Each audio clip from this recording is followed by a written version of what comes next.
What's good on this Wednesday evening? Welcome to Cops and Convicts. I'm Sean Shepard, your host. We are streaming live on Facebook, Instagram, and the Cops and Convicts YouTube channel. Subscribe, follow, and hit that thumbs up and notification bells on each one of those platforms. Before we get started tonight, I have a special announcement to make. We are celebrating our 20-year anniversary serving the community as a nonprofit. And I just wanted to let everybody know. I want you all to check out this little video that we have from me. 20 years. My gosh, where has the time gone? In 2004, I created a nonprofit organization for the sole purpose of bringing together people from all different walks of life on a regular basis, the way sports does, but in the name of serving the community. And we were known as Embrace back then. Our first program was called Embrace the Streets, where we mobilized tens of thousands of college students to serve the homeless by providing them with food, clothing, and blankets. And when we were out in those streets, we met a lot of veterans. And that gave rise to our next program called Healing Our Heroes' Homes. We utilized those same college students to provide $1.5 million worth of labor and materials to remodel the homes of disabled veterans in San Diego. But it wasn't until 2016 when we went from being Embrace to becoming Game Changer. Game Changer is now the nation's premier law enforcement community relations program, where we continue to bring together community residents, but this time we join them with members of law enforcement so we can discuss problems and devise solutions together to mitigate the violence that takes place around this country. We couldn't have done any of this over the last 20 years without you and your generous contributions. So, to celebrate our 20-year anniversary, we have a goal to raise over $100,000. Any donation amount from you will be greatly appreciated. Thank you for the last 20 years.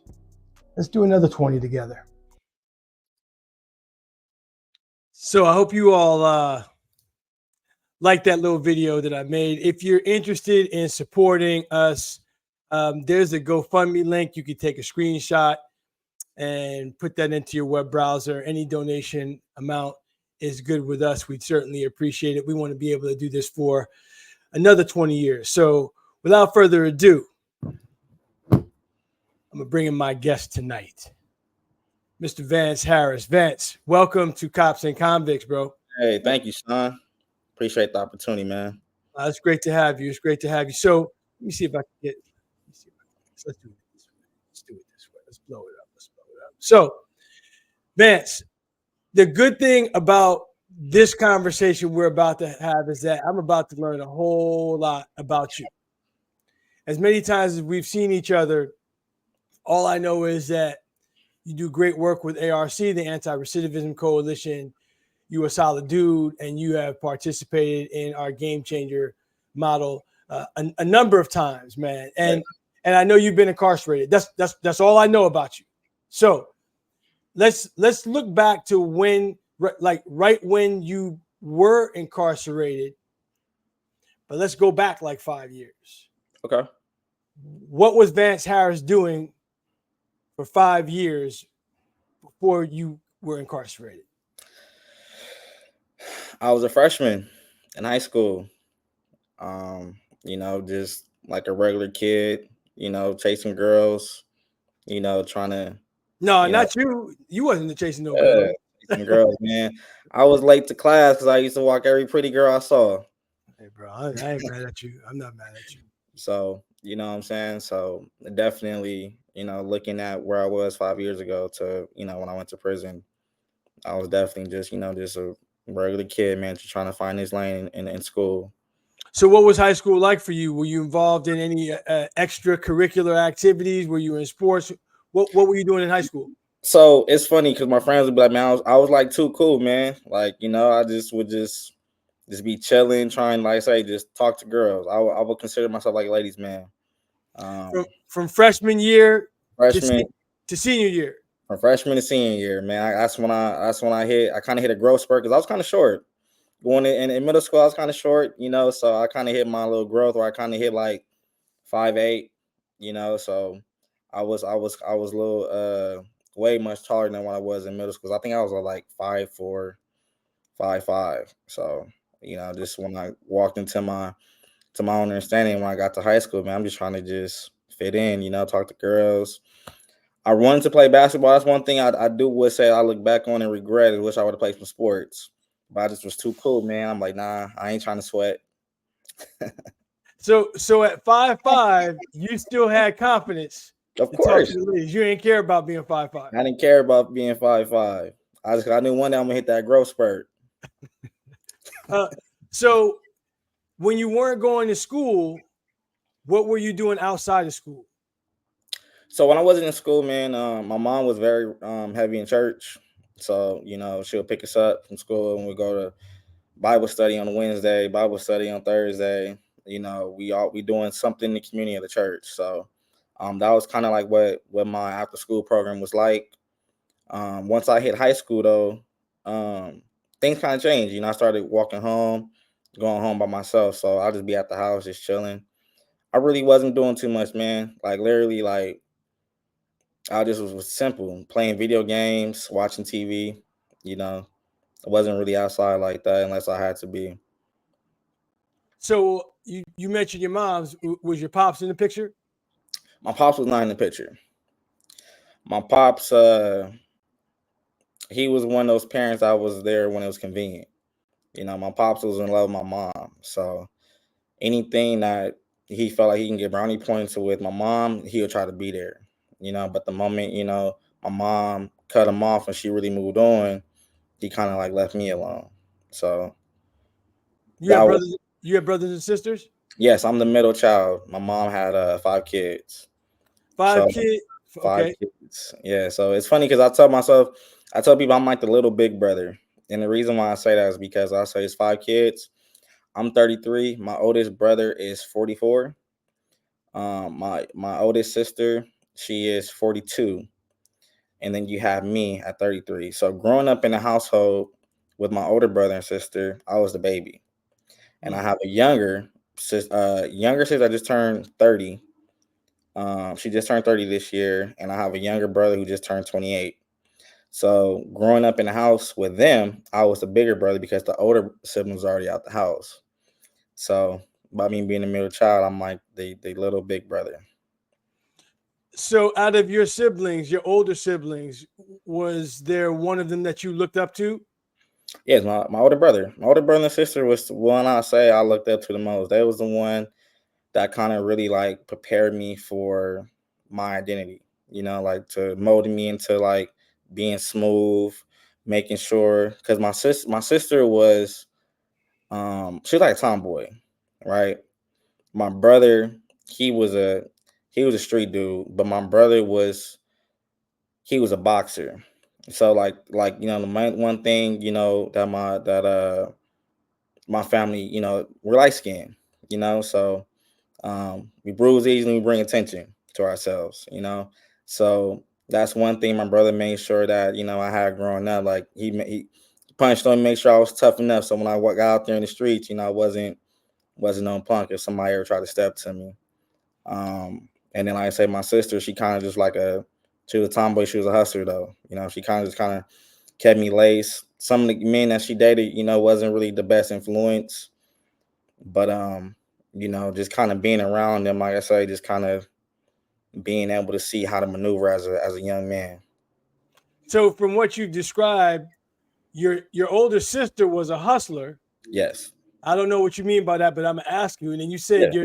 your older brother was a street dude. So explain to me what you mean by hustler and what your brother was doing out in the street. So my brother was caught up in the gang life. He was gang banging. He picked up boxing and tried to stay out the streets, but it seemed like boxing only kind of enhanced his street work. You know what I'm saying? My sister, she was a hustler. She was a stripper. She was, just out there finessing dudes. Just using what she had, to get ahead. You know, um, Not necessarily just for herself, but for our family. Because we went through some time. My mom, she wasn't working and my sister stepped up tremendously. So your older siblings were people that you looked up to, but the lifestyles that they were living, would you say that that kind of set the stage for what you were going to do when you got old enough to leave the house? Um, I would say no. I Okay, would talk. say no, and the reason why I say that, man, because as we get up into my incarceration, as you like, I didn't grow up in the hood. I grew up in the San Fernando Valley in Pacoima. That's where I started off at, and then we, moved to Van Nuys and kind of like stayed around that little area for right there. It wasn't hood enough to where it's like LA where we ducking gunshots, but you had your own adversities in there as well. Being African American, being around a lot of Hispanics and stuff like that. So you kind of have your own issues that you deal with. Was it like say to where I'm hearing gunshots every day? No, but we was on EBT. My mom was on Section 8, so it was still a struggle, but just not in the city. It was in the valley. Okay, so you're in high school. You're in high school in the valley. Yes, high school in the valley.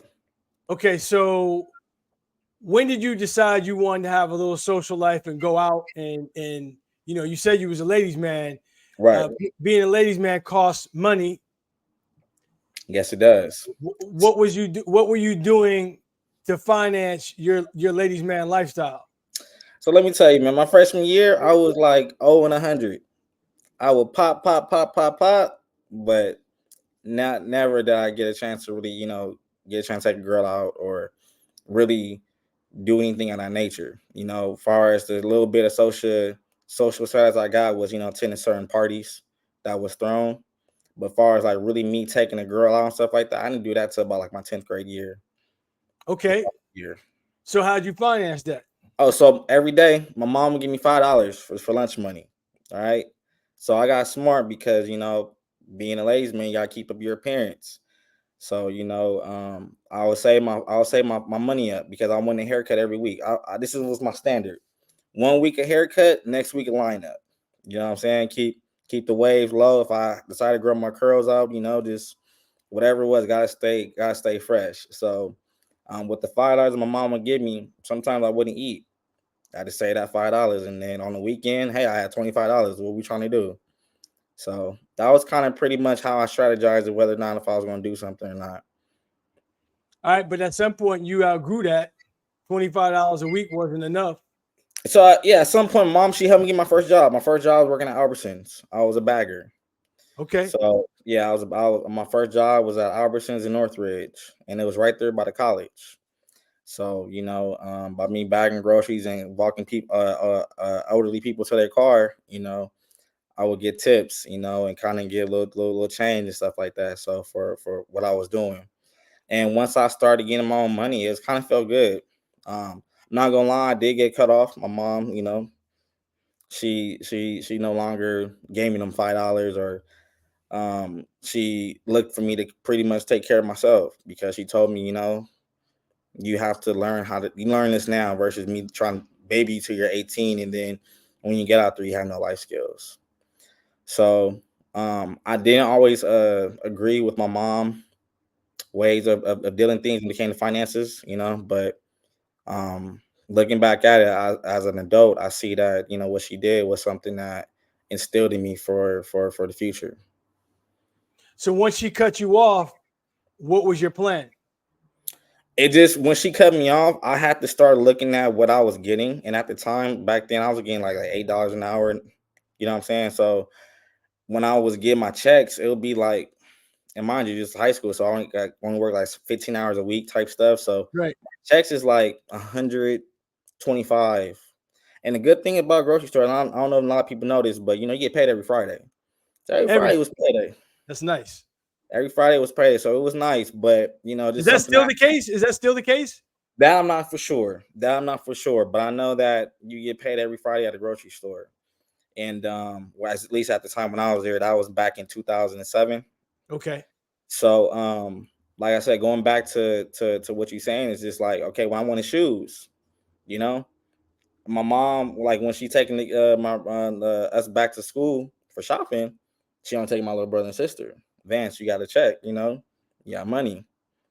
So that kind of taught me to where I have to like be mindful. Okay, what you want to do? You trying to go out this week, or are you trying to save up for this fit? Like, so it gave me decisions at a young age to kind of see how I was going to handle my money, priorities over needs. Did you ever have the goal to get on that cash register? Because I know that pays. Honestly, no, I didn't, because I felt like me having my job as a bagger was the best thing going. Because if I see a cute girl, I can walk her out. I need help to the car. I mean, you So, I, you was one track minded. I can yes, see I can yes, I can see the elderly people liking you. You know what I'm saying? I can see yes, the regular people coming into the store, you having a great rapport with them right, based on the personality that I've experienced that you have. right, You great to be around. So I can see you being very popular in the supermarket. right, exactly. So, that was really my thing. Like, honestly, I was okay with being where I was at. I didn't have that chase or that high to be like I wanted more. I was cool. Like, hey, I had a job. I get to interact with girls. Right, I'm right here by the college, so it was enough for me. Did you party at all? When I can. See, the thing about this generation, I'll be telling people, I said, man, a lot of the parties, especially living in the valley, they're like in a nice area. They're like Right. in Woodland Hills, they're off the strip of Ventura, they rent out some type of town hall. And where I was at, it was like, if I get there, I can get there on a bus, but how am I gonna get back? You know what I'm saying? So a lot of times that discouraged me from going to parties. There wasn't no Uber like how it is now. We can just catch an Uber, go to where we need to go to. My mom, she always was working. She had two jobs. So in the evening and then in the afternoon, she was always gone. I mean, the morning and afternoon, she was always gone. So it's like me expecting a ride. I had to be like, okay, if I'm gonna go to this party, because I've done that before, where I go and I know I'm not getting back, but I'm saying I hope I see somebody there to give me a ride back. And there's been times where I got asked out. I didn't see nobody that I knew. I couldn't. My gang was, even though I'm talking about I'm a macaroni, but I wasn't macking yet like how it was to get a ride back to the house. So I had to start thinking about like, damn, if I go, how I'm gonna get back. So because of that, and because of me not really having friends who had cars at the time, is when I stopped. But once I got to 12th grade, because I went to 12th grade, I went to Taft High School in Woodland Hills. So Okay. once I went to Taft in high school, that's now these kids right here, man. They celebrities kids, or they parents is some type of professional, like a lawyer, doctor. So they driving with BMWs, sweet 16s and stuff. So when I got to that part of my life, yeah, I started going to parties a lot more because I made sure I had me a ride. Made sure I had me a homeboy who had a car, or a girl that I used to talk to that had a car. So it was kind of more as I got older, I started realizing, okay, it's kind of like say setting myself up. If I'm gonna talk to somebody, what she has to be beneficial. She got to provide a need to my life that I'm not able to have. So you had reached a point where you were only going to get involved with girls that it wasn't just you doing for them. It needed to be a two-way Yes, street. two-way street, exactly. Did you meet a lot of girls that provided that two-way street type of relationship? Yes, yes. The older I got, it was like the older I got, man, the more I started figuring out. I started to figure it out how this cat and mouse game goes. So it sounds to me like you were leading a pretty normal Normal life life. as a high school kid. Yep. You got your grocery bagging job. You Yep. going to school. Your grades are decent. Yeah, my grade's decent. Grade's decent for sure. Like 2.5, a little bit above average. You know. Okay. Yes. So you sound like a normal high school kid. High school kid, exactly. Okay, so when did that change? I've been trying to anticipate this moment right here, so I hit you with this curveball. Well, I need to, I, you Yeah. know, I have to ask because up to this point, there's nothing abnormal about Nothing. your life outside of, and I don't even want to say your brother being in the gang and your sister stripping is abnormal. I'll say that those aren't the best role models for you to have as brothers and sisters, Right. but that's not extreme. Yep. So, where did your life change from being completely normal and nondescript to getting in trouble? So before I get into the story, I want to just, share a life lesson I learned, man. Words are powerful. Words are powerful. And, my mom used to always say this, life and death is in the power of the tongue. Be careful with what you say. So I started dating this girl, right? One of her exes was from LA, street dude. And she used to always talk about him. Like, oh, he was just so crazy, and he always be put on his hood this, his hood that, blah blah blah blah. So, that right there used to kind of like irk me because it'd be like, what you trying to say? Like the dude better than me or something, because he was, set banging and had you feeling like he was a gangster. So I kind of used to want to now prove to her like, okay, well, I'm it's something there's something bad about me, somewhere up in here. And it's funny because I will start lying to her. About what? So for example, she had her own place. She was Okay. older than me. So I finally, so at this point, I'm in high school. I finally bagged me a college girl. All right. She's older than me. So she has her own little spot.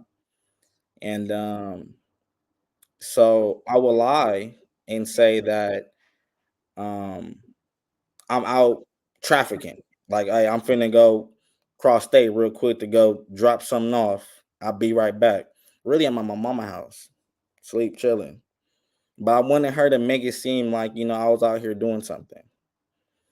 And I remember one day we got into it. We getting into it. And mind you, I kept this up for about like a couple of months. One day we get into it over something small. And at the time where I was in my life at 18, I didn't like to apologize. I didn't feel like I had to apologize, especially to a woman. Someone who I was dating or whatever. I didn't feel like I had to apologize to. I didn't have to basically, give you any type of um what the word I'm looking for, like, Respect.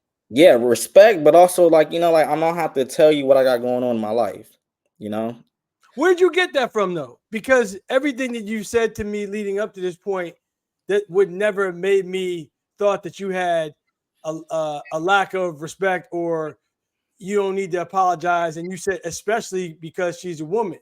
Did did you have a mentality toward women like that? You called it a game. Was it just a game to you? Nah, so going back to where I was my mom, she dated the wrong kind of man. Okay. My mom, she passed away as of right now. She passed away in 2015 from breast cancer. But one thing that my mom was always chasing was love. And Mm-hmm. all the men that she dated, including my father, was never the one who gave her that type of love, right? So, she dated physical abuse people like my dad, verbal abuse, people who just use her, neglect her, you know what I'm saying? And my mom was like, she wore her heart on her sleeve. So me seeing kind of like the men that she was bringing to the house and how, they were treating her, that's my mom. But at the same time, it was like, I'm still trying to figure this out, so I'm taking a little bit of what I'm seeing in reality, taking a little bit of what kind of game she telling me, because she's always telling me treat a woman right. She always wanted me to she always made sure that her sons, what she wanted them to be treated, how if she was to find that person, you know my brother giving me his little 2 cents, my sister giving me her little 2 cents. So it's kind of just me kind of figuring out for myself of, who I'm trying to be. You didn't see anybody that were older than you leading healthy lifestyles. Exactly. No, I did not. Right. So your sister, your brother, your mom, right? So now you're in a relationship with this girl with all that background, and you're not any of that. Nope. So you told this girl what you thought she wanted to hear. And when you said your mother told you the power of life and death is in the tongue, right? Right. People talk about what and who is important to them. Right? I'm not going to talk to you about something that I don't care about, because if I don't care about it, it won't be in my mind to talk about.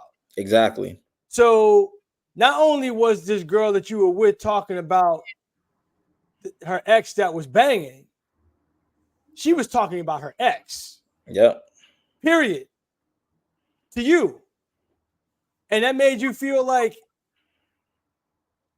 you wanted to be the type of person that she was attracted to, even though she was already with you. You thought you needed to be harder or a little bit more dark. Right. But that's not why she picked you. Right.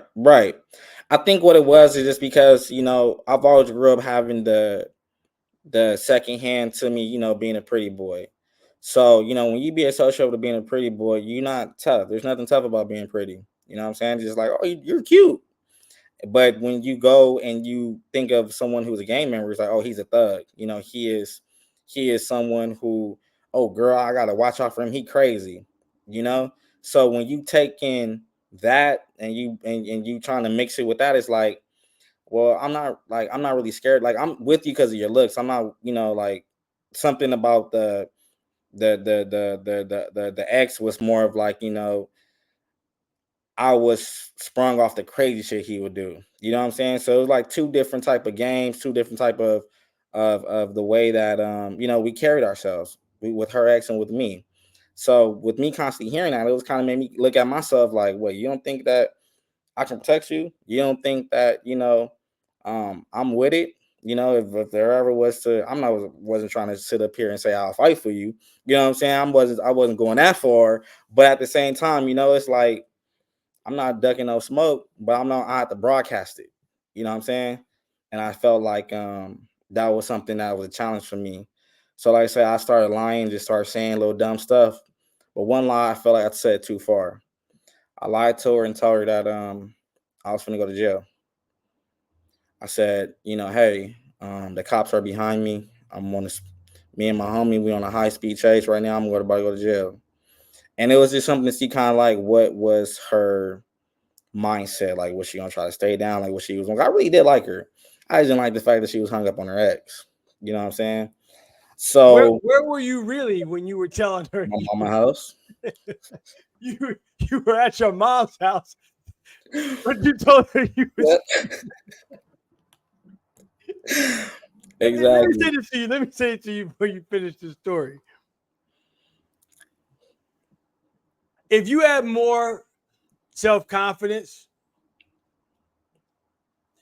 you wouldn't have felt the need to be proving nothing to her, because when I listen to you talk about you were a pretty boy.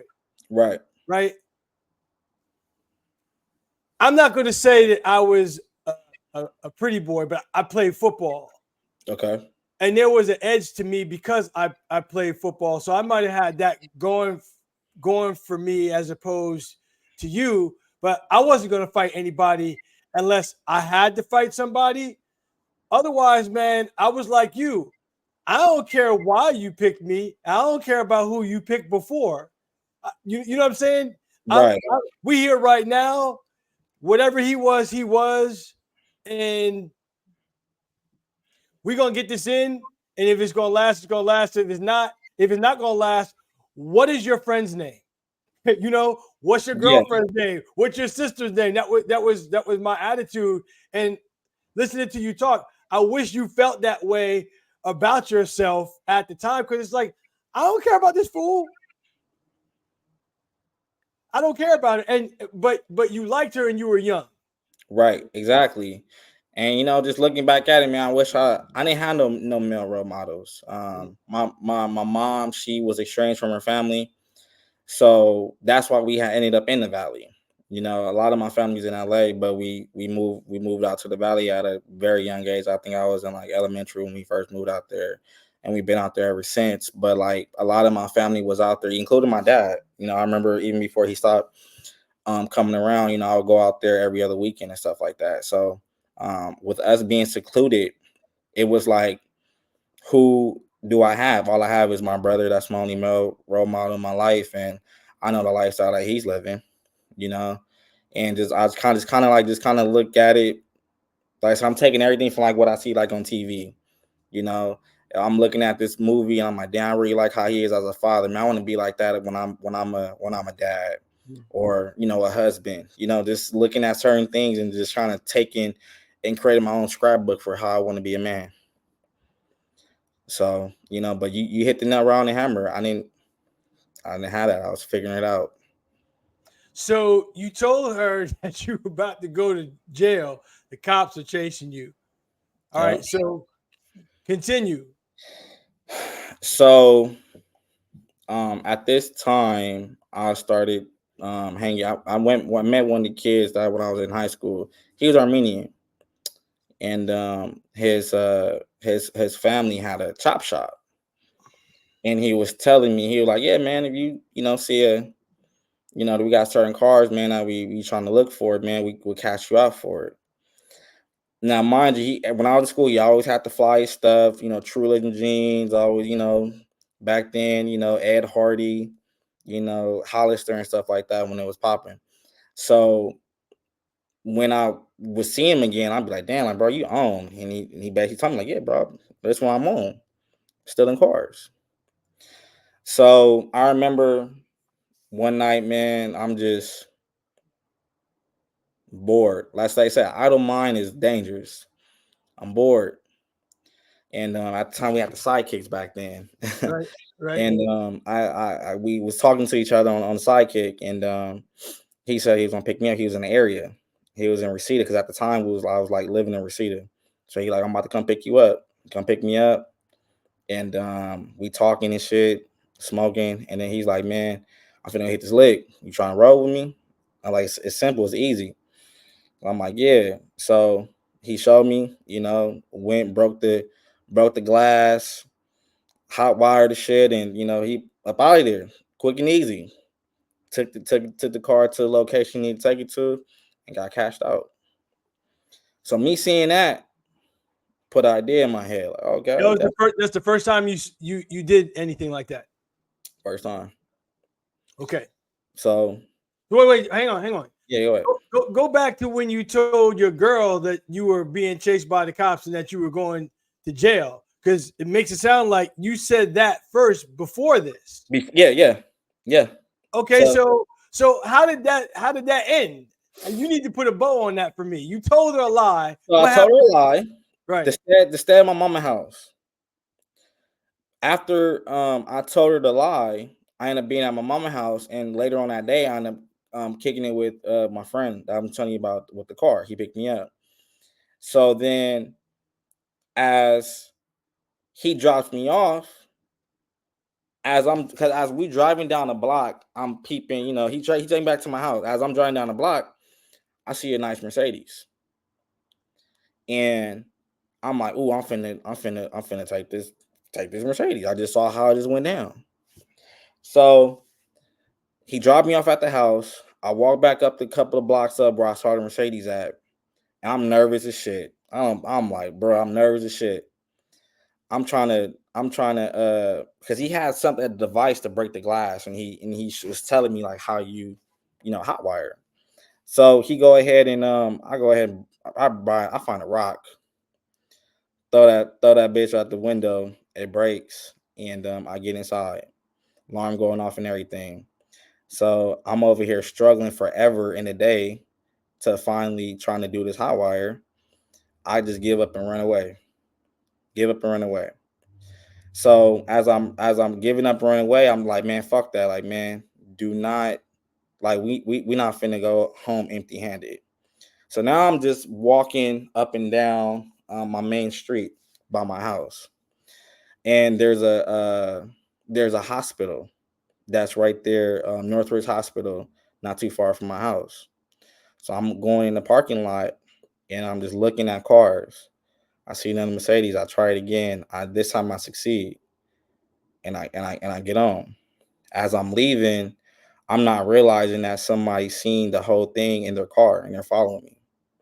They're following me, and as they're following me, I leave. Like I end up getting away. But this is how young and dumb minded I was. So I get the car, I call my friend, and I tell him about the Mercedes. So he like, all right, take it. Don't take it to where I just took it to. Like, take it somewhere else, somewhere closer. And this one's a little further. This is like kind of like by Hollywood instead of it being like over by Glendale. So as I'm driving, I get pulled over, and I don't know why I thought that just me trying to play it cool was going to get me up out of it, not knowing that, hey, bro, like I'm thinking like I know nobody reported the car stolen that fast. I probably was just speeding a little bit. I can probably talk myself up out of it. And no, when they pulled me over, I get guns drawn, and they arrest me, take me to jail, and I'm going to North Hollywood Station, and then from there down to the pen. I mean, not to the pen, but to the county jail. So the first time you ever tried to steal a car, it didn't go well, and later on that same night, you tried to steal another car, but this time you stole it Hmm. and you got caught. Yes, So the first time you ever stole, the first day you ever tried to steal a car, you got caught. yes. All right. So you get arrested. I still want to know what the girl said when you told her the cops was chasing you, you was going to jail, because that's a different day. No, yeah, yeah, yeah. No, it's not a different day. It's the same day, but earlier in the day. But you weren't being chased by the Yeah, cops at the I time you wasn't. told her that. At the time I just said that. Just yeah. At the time I So just said that. now I understand why you say the power of the tongue. You spoke your shit into Yes. existence. Yes. That's what you did Yes. on the same day. On the same day. That's wild. Yep. That is wild to me. Yes. Okay. Wow, Vance. Yep. So you get arrested. I get arrested. I go down to the men's central jail. They cite me out. I go to court. They cite me out. Right. GTA. Um. Now I'm on. I got a pending case. What is GTA? Grand Theft Auto. Okay, so you get arrested. They take you to the North Hollywood station. They book you for Grand Theft Auto. Yes. Okay, when do you get out? When do you get out of jail? I don't get out of jail till like a day later because I have to wait for court. Okay, Once I saw the judge, they cited me out.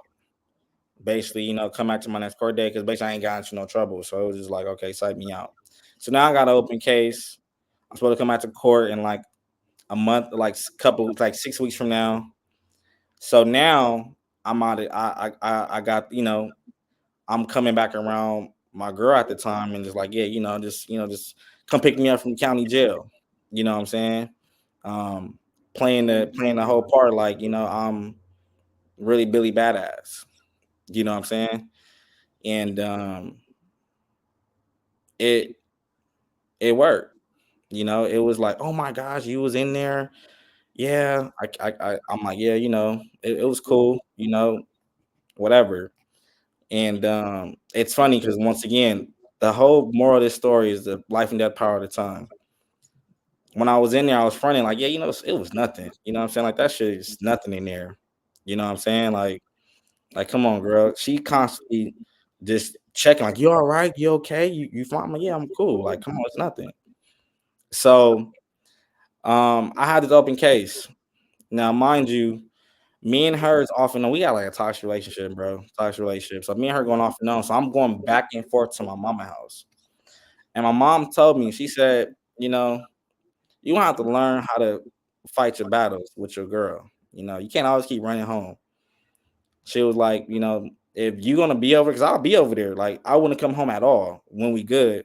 But the moment she pisses me off or we have a disagreement, I'm out of there. I'm gone. And my mom, she was like, don't do that. She was like, I really like her. You need to learn how to work out with your problems with in your relationship. She said, the next time you try to come over here, I'm not gonna let you in. I'm like, what? I'm like, whatever. Sure enough, about a week later, me and her get into it, and we get into it pretty bad.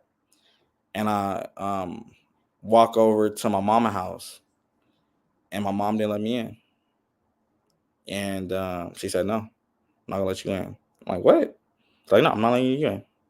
I didn't have nowhere to go.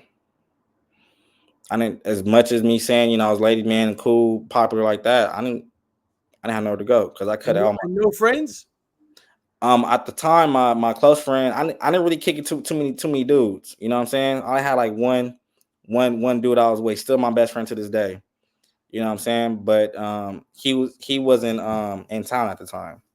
Okay. He had he wasn't in town at the time, so I couldn't go to his house. I'm always at his house though, but I couldn't go for he wasn't there. And the women that I was talking to on the side, I kind of, you know, basically cut off because I'm in a relationship. You know how it goes. When you post your girl and now you let the whole world know, you know, the little stragglers fall off that you had on the side. So, you know, with me, I didn't have nowhere to go, but I wasn't gonna let her know that or my mom know that because of my pride. I was the type to where I felt like I'm gonna keep it cool, keep it together, even though I may not know what my next move might be. You know, I used to listen to a lot of rap. A big fan of Ti growing up, and a lot of the lyrics and stuff that I'll be listening to, man, I feel like I'll take some of it serious, like never let them see you sweat. And I took that to the heart. You know, I always try to keep it cool, calm demeanor, but on the inside, I was sweating. You know, all I had to do was to go apologize to my girl, and I could have came back into the house, but I refused to apologize. I'm not finna apologize. We went this far. You can't go back. And so what I did was I ended up talking to one of my friends. It's a female friend that we used to kick it to over at the house, like, you know, back when we was in high school. And I show up at her house. I knock on her door, on her window. When I knock on her window, I guess because of how late it was, she didn't know it was me. So she had told her grandma, like, someone's out my window. And when her grandma came out, she's like, um, oh, this is your friend. So I come out, I'm like, damn, I came here to try to spend the night. She said, I'm sorry. If I knew it was you, I would have snuck you in. But now my grandma's up, so I can't let you in. Now, mind you, this going on like 12, 1 o'clock now. And I'm just roaming the streets. My mom not letting me in. I refuse to go back to my girl and apologize. So what I do was, you know what? I'm finna steal me a car. Finna steal me a car. I'm finna just steal me a car and sleep in the car, and then, you know, I was gonna abandon it the next day. So I'm walking through the parking lot of a grocery store. I see somebody, and I run up to him, push him down, snatch their keys, and I leave. And that's all I did. No weapon, no nothing. Just pushed, snatched, got in the car. I did not know that me doing that was going to make me spend 14 of my years in prison, just by doing that little dumb mistake right there. And Carjacking. car exactly. It's no longer GTA. This is carjacking. You know what, Vance? When you were talking and you were saying you had no place to go, I'm thinking to myself, this fool's gonna go get in a car to sleep somewhere. Yep. But I didn't know that you was gonna get in the car and take it. I knew in my mind, I'm like, okay, he's gonna tell me he broke into another car to lay down. Not that. Yeah. All right, so you push this woman down, you take her keys. Man, I pushed the man down, took the car, and I left. And it's funny, like I said, like I put the air quotes before I said, you know, I took this car. and was going to give it back, and like abandoned it the next day. I had this car for 2 days.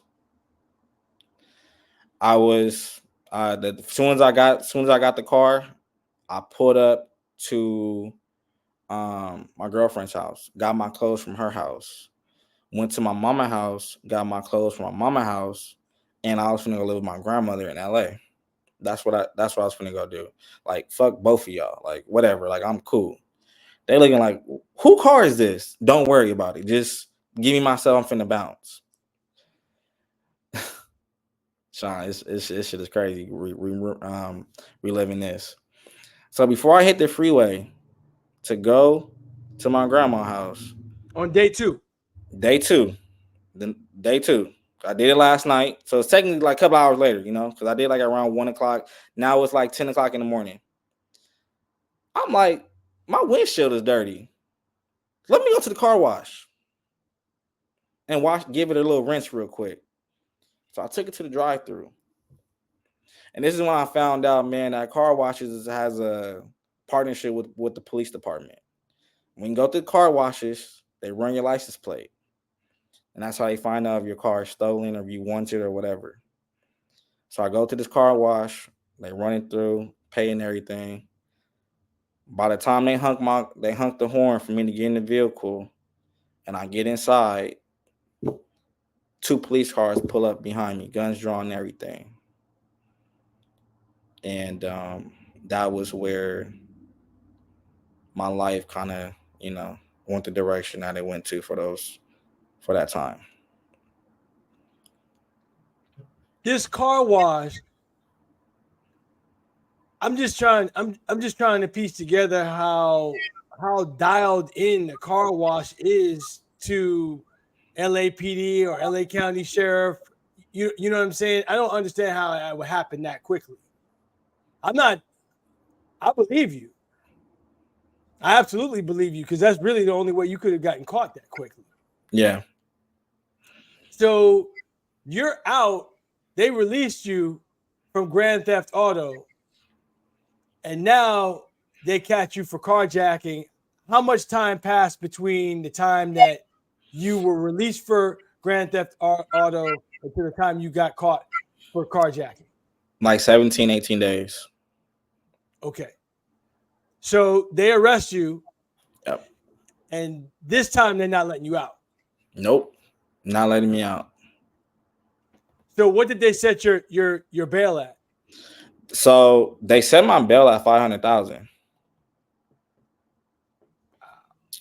500,000. So where things is going to get tricky is because I'm looking like, bro, why the hell am I in here for this time? And the cops is talking shit to me. Like you're foul. You know what I'm saying? Like, I hope you, like, bro, they talking shit to me. So when I get booked and I'm looking at my charges, I have attempted murder on my charge. 2nd-degree attempted murder. 2nd-degree carjacking. 2nd-degree robbery. Those are my charges. I'm like, what the fuck? What are you talking about 2nd-degree? Where's this attempted murder coming from? I didn't fucking kill nobody. I ain't try to kill nobody. But it's funny how, you have I'm going to say the abuser, which was me in the situation. You have the abuser story, and then you have the victim story, right? So the victim story was when I pushed him. You know how you have the curve where the tire be for the car? Yeah. On the car stopper, the little curve when in parking lots? Oh, yeah. Yes. When I pushed him, he hit his head. And he went into like a seizure, I guess. And basically that's the attempted murder. His way of how he described what happened was that I pushed him and I ran, and when I pushed him, my momentum of my body forced his head back. Like, basically, like, I bashed his head back on the concrete. He made it sound like you fell down with him. Yes. Okay. Yes. And that's not what happened. That's not what happened. No. So when I was falling down, when I pushed him, my momentum was leaning me forward, but his body was there to keep me stuck up. And I believe that's when he tried to interpret that I'm trying to bash his head back. And this took place in the valley. Yes, it's a place in the valley. What did this dude look like? White Attempted man. murder. Attempted murder. Yep. White man. And that's what they charged me with. And it's funny because I'm like, what the hell? Never. Not whatsoever. And it's funny because I spent a year and 5 months in jail fighting this case. A year and Because you couldn't bail out. that I couldn't bail out, and two, because I couldn't get a plea deal because I had this attempted murder on my charge. Like even when I went to pretrial, it did not fall off. Everything sticked. So I had to go to trial. I go to trial and I finally get hit with my first deal. They like, we want to offer you 14 with half. I'm like, 14 with half. I'm like, that's 7 years. Oh no, I'm cool. Heck no. Nah. I ain't trying to do no more than like 2. I ain't trying to do no 7. But even then, I wish somebody would have explained to me how this time works. What halftime is, with you being already in the inside, and how that they calculate your times, double up because you're in the county, stuff like that. But Because you had a public defender, didn't you? I had a public defender. No, I had a paid lawyer. And that lawyer didn't explain that to you? No, so at the time I had a paid lawyer, it was in the beginning. This is before prelim and stuff like that. Once he saw that his motion that he filed for me wasn't working to dismiss or to drop the charges, he basically kind of backed out. Like, bro, I think this case is a little too much over my head. And he wasn't like no high paid lawyer. He was somebody that was just fresh out of law school. You know what I'm saying? Like I think he used to do insurance. He was like insurance lawyer before he switched over to criminal. You know what I'm saying? So once I think he saw things was kind of in too deep where he was really fighting, I think he kind of was like, nah, I'm cool. All right. So when he bounced, then you got a public defender? Yeah, I got a public defender. And the public defender didn't bother to explain to you all the parameters of the time? No, because their excuse was they just got the case. They have to look over it. And it's funny because the first time I saw my new lawyer, she was saying how she was going to come visit me. The false promises, I'm going to come visit you. We're going to go over your case. And then for like the next 3 court dates, she had fill-ins. Oh, she's in another trial right now. She couldn't come, so I'm just filling in. I don't know anything about, she didn't leave me no notes, so I really don't know. I don't have your case file. So that was the runaround I was getting. Finally, when we was heading, to where the judge was kind of like, all right, what are we doing with this, and we started going to trial, that's when I started to really understand like how serious this shit was, because I kept understanding, thinking like, oh, this is nothing. This is not going to stick. There's no evidence. It's nothing. But this shit stuck all the way until I went to trial, because I had to have a jury find me not guilty for me to drop that attempted murder off of my record. But in the event of me dropping out attempted murder, I already knew I was guilty of the carjacking. You know what I'm saying? So I got found guilty on the carjacking and the robbery, but not guilty on second-degree murder. So it's funny how the criminal system works, because I took it to trial, the judge has the right to give me the upper term. So the judge has the right to give you what? The upper term. Upper term. The max. The max. Okay. Because I went to trial.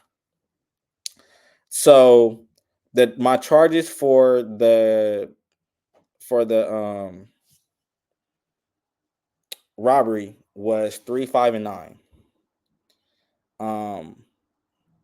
Yeah, no. Yeah, the carjacking was 3, 5, and 9. What'd she give? He gave me 9. Okay, so the judge gave you 9 for the carjacking. And 1, 3, and 5 was for the second-degree robbery. He gave me 5. So he gave me that's 14. That's 14. And what about the attempted murder? I beat that. I beat that with trial. I mean, with the jury trial, they found me not guilty for that one. So that's why I was saying to where like it was slippery slope because you guys wasn't giving me you guys wasn't trying to drop this case on me for the second degree robbery. So I had to go to trial to get the second degree robbery off of my back. You mean But, the second degree murder? Second degree murder. I'm sorry, yeah, second degree murder. So because of me having to go to trial to get the second degree murder off my back, now I fucked myself because now I'm eligible for this upper term, like the high term, because I went to trial. You feel me? And the judge gave it to me. He said, because this is during the time, like I said, this is 09. This is during the time when people was coming from LA to the Valley and it was hitting homes, kind of like how like the spike recently been in the San Fernando Valley. So they was coming out here hitting homes. So me being a black kid, me being in the white area, Northridge, I'm one of the street punks that's criminalizing his city. He made an example out of me. And gave me 14 years in prison. And that you had to do all 14. I had to do all 14. Not even 85%. So let me explain to you about that one. We'll get into that one of why I have to do a majority of my time. So I did get sentenced to 85%. When I went into prison, like I said, we're going back to the moral of this whole story. Life and death was in the power of the tongue. So when I hit the prison, I'm treating prison, well, maybe before prison, because I was in the county jail for 16 months fighting my case. So getting my taste of jail, I'm already learning how shit go. Me walking in there, I don't look like everybody else. I don't got tattoos on my face. I don't look scary. I don't look mean. You know what I'm saying? I'm from the Valley. So I had a target on my back. You know what I'm saying? I look like a little pretty boy. So I had a lot of people try to fuck with me. Straight up. So instantly, I had to fight constantly. Constantly fighting. You know what I'm saying? So with me going to prison and me going through my experience in the county jail, me fighting and stuff like that, not just on some gang stuff, just fighting just because we bored. One thing about people in prison, man, they be bored, man. They worse than Whitney Williams, man, with gossip. You know, they try to do anything just to entertainment. You know what I'm saying? So when me going in there having to fight, and I developed that edge that I was faking to my girl on the streets about. You know what I'm saying? And even when I look back now at prison, you know, it's kind of like I hate that I had to go there, but at the same time, I learned a lot.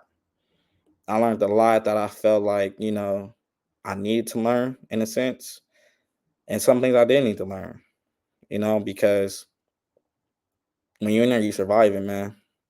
You in there just to survive, you know. So now I'm in prison. I'm using my looks to my advantage, talking to multiple women, you know. How? Oh, so one thing about me, man, I always had a cell phone, man. I always had a cell phone in prison. So, you know, my first phone I ever had, man, my mom, she saved her income tax money up for me, gave me the money. And from there, man, I used that phone to talk to women on dating sites. And, and just develop relationship after relationship. How'd you get the phone in the prison? All the COs, man. They bring them to you, the staff in there bring them to you. So Anthony told me that last night. Yeah. So he had told me that one of the phones he had to pay $13,000 for a phone. Yeah. So the most I ever paid was 10. Stop. I swear to God. I need our viewers to understand what you're saying. I want to check in with our viewers. Cops and Convicts. My guest tonight is Vance Harris. He caught a 14-year case for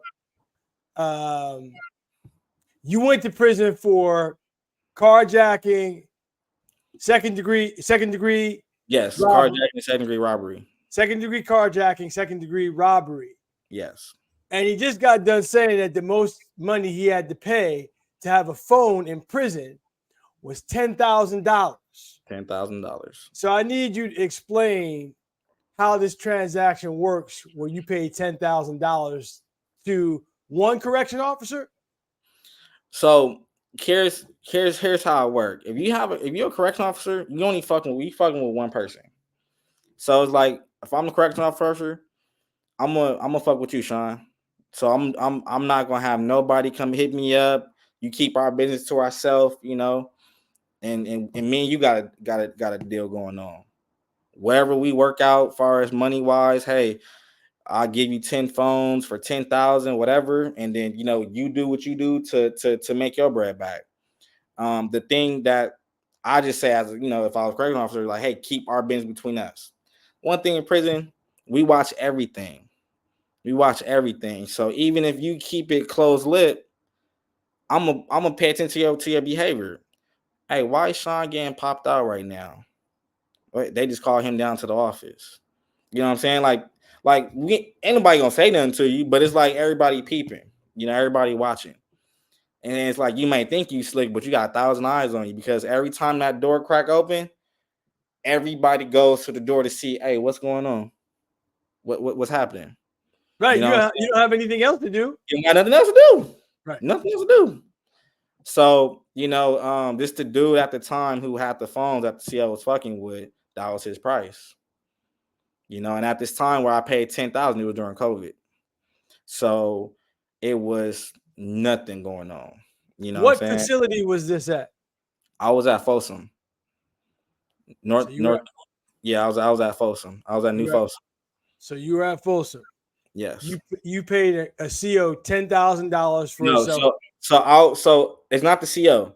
But like I say, it's like you're the person, you're the inmate. So like you and the CO have the relationship that no one else supposed to know about. But like I say, all eyes we put two and two together.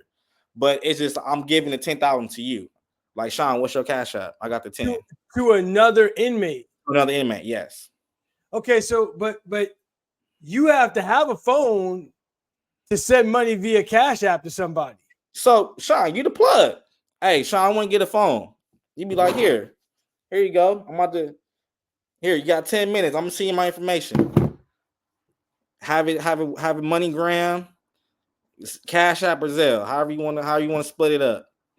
But I need 10. You don't supply me with the phone, Sean. You the phone man. How you don't have a phone to give me? You know what I'm saying? Hey, Sean, I'm gonna need to get. All right, yeah, no problem. Here you go. Here's my code and everything. You got 10. I'll be back in 10 minutes. I'm gonna hop in the shower real quick. Where did you have $10,000 saved up? So during this time where I had my money, where I can spend $10,000, I was doing some fraud. Got my hands on a couple of stimulus checks. You know what I'm saying? And I just kind of like at this point I was like it was year 10 in for me. No, like 11. Yeah, year 11 in for me. And I kind of like, navigated, prison very well to where, I was able to save my money and kind of be more responsible. Also, too, not to just throw, fraud shit that got me my bread, but I also invested my money. So I was very heavily into like crypto and stuff like that. And so every time I have my phone, I look at it like this. As I got older, it wasn't about having the phone talk to girls, because every year the price is going up, right? It started off with $500. My first phone, $500, to 1,000, to 12, to 3, to 45, to 5. And 5 was like the average, 5,000. I was like kind of like the little average. But then, like I say, when COVID hit, it jumped to 10. So now at this point, it's like, okay, you're gonna spend $10,000 on the phone. What $10,000 plans or moves are you making to make sure you get that money back? You know what I'm saying? Like, is it worth it? Like what you got going on? Because to me, at this point, to have a girlfriend and want to call and talk to her every day, that's not worth spending $10,000 for me. I'm sorry. You're right. I can call you on that $15 million payphone. I'll keep $10,000 in my pocket. I can eat good every month for that. You know what I'm saying? Like, nah. So to me, it was just more about making sure that, keeping the finances I had going on as I was preparing myself for my release upright. So you were committing fraud, but in prison and making money that way. Yes. Yep. Yep. And you were doing it because you were able to do it because you had a cell phone Because I had a cell phone, yes. Before me leading up to the fraud, I was selling drugs in prison. in prison. I was selling, So it was the same type of hustle. If you wanted to get drugs, you would go to a fellow inmate. no, How would you get the drugs in? I'll bring it myself because one thing that when you make it move, Sean, the less people you tell, the better. Right. The less people tell you better. So I'm not coming to you to be like, hey, I want to buy drugs, because me coming to you, Sean, you're gonna give me a double up. Right. You don't give me something to where, you the one you got your sack because you just went out there and grabbed it, and now you're gonna put it together, and now you're gonna put it out there and what do you call it, the prison drugs. You're not gonna make no money off prison drugs. You don't make your money when you're going out there getting your whole bundle, and then you coming back and you dumping it like, hey, I got this whole ounce of weed. Give me 3,000. I paid 200 for that on the streets, but give me 3. But I turned how 200 to 3,000. how did you get the drugs in the prison? Oh, at the time the girl I had, she was with it. She was with the shit. So, the woman I had in my life, man, she'll bring it up for me. How did she get it from her to you? So in the visiting room. So we in the visiting room, she'll pass me. We'll have a set time set up to where, we'll normally do the diversion. And the majority of the time that I'll pick was when they'll come and refill the vending machines. Because when you come in and refilling the vending machines, everybody's getting up to go in line to get the new food that the vendor's putting in the machine. And that would be the time that I would go ahead and make my move and grab it from her. And no cameras. Oh, it's cameras. But you gotta finesse it. Sometimes you gotta be overhand over this and and just one hand disappear. You gotta know where all your cameras are and try to find that blind spot, create that blind spot. And you were able to do that successfully. Yes. How many times would you guess? In the beginning, I would do it a lot. In the beginning of my time, I did it a lot. Like every time I felt like I was broke, or every time I felt like I needed to make a move. When I started on the, I would say altogether over my span, probably like 10 times. I probably did like once or twice a year. Did you ever get caught? No, never got caught. That should have been your hustle when you was out, not stealing cars, because you weren't very good at that. Right, was not good at that at all. It wasn't your stealing cars was not your calling, bro. You could have had a lucrative career. It wasn't. But also, even that too, like selling drugs wasn't that either. Because the one thing, like I told you, man, was that you have people, you in prison, man, you got people on your downfall. And it's like, it's funny because I was on a, main line the whole time, level 4 the whole time, GP. And it's funny because, you right there with all the killers, everybody that, supposed to be somebody, on the streets, they up in here, but you still got dudes in there that's supposed to have this tough image, still be doing whole shit. You know what I'm saying? Like what? Like telling you, but not telling you to where it's like in your face. You know what I'm saying? It would be like somebody would write something down on the paper, drop it like in like the medical slip, and the next thing you know, it's like, yeah, inmate Harris is over selling drugs. And then, you like, damn, like who the fuck on me? Like, it's been a couple of times to where like I had my cell hit, I had a police, just kind of like sniffing around my area, because my whole thing, I'm trying to be low key. When you doing shit like that, you want to be low key, you want to be out the way, because once you hot, you hot. Once you hot, you hot, man. And that's when we're gonna have that 3:00 in the morning raid trying to catch you slipping, trying to run up on you. That's nah, I'm cool. That never happened to you? Yeah, it did. There's been time I had to flush my phone. That's why when you be in prison, man, you gotta go ahead and put the locks on the door, because they can open that lock at any time. But when So you have, how are you putting locks on your door in prison? I don't understand that. oh man, we are very creative in there. But one way, so when you're a porter in prison, they give you the your fruit in the morning, right? You like your boxes, right? So you take them boxes and you break it down and you fold it. And the same thing how the door slide opens and closed, it's like a little slot where if you put it correctly, it fills the whole door slot. So when a tower tries to open the door, it's not gonna open because you have that slot right there. You know what I'm saying? Obviously, they can get it in if they, but they have to physically run to the door and jam, jam, jam. And that's giving you time. That's giving me, yeah, that's more than enough time. It's not, I'm not saying like it's foolproof to where they ain't getting up in here. I've seen some to where like you can't get up in here to where they gotta mechanically take the hinges off the door just to go ahead and run up in your cell. But but it wasn't necessarily about I'm not trying to vent you in here. My thing is when I'm in my cell, I have my phone out. If you people do drugs, they got their weed out, whatever they do, they chilling. They are in the comfort of their cell. I don't understand how you smoking weed in prison and not getting caught smoking weed in prison because we all know what weed smells like. How you gonna smoke in prison and not get caught? So so there's time and place for that. Obviously, you're not supposed to do that when it's program time, right? So we got down times, you feel me? So like when it's lunch, when it's dinner, when the police go out and go serve, or majority of the time, the nighttime is the best time. The nighttime is the best time, man, because like you up all night and you gotta the night man. It's only one CO that patrols the whole yard. He walks through every building. You know that clockwork. You like, okay, what time is it? Oh, it's about 1 o'clock. He should be walking right now. Let him do his walk. You back partying, smoking, drinking, do whatever you do. You just don't. It's like the police say, don't front me off.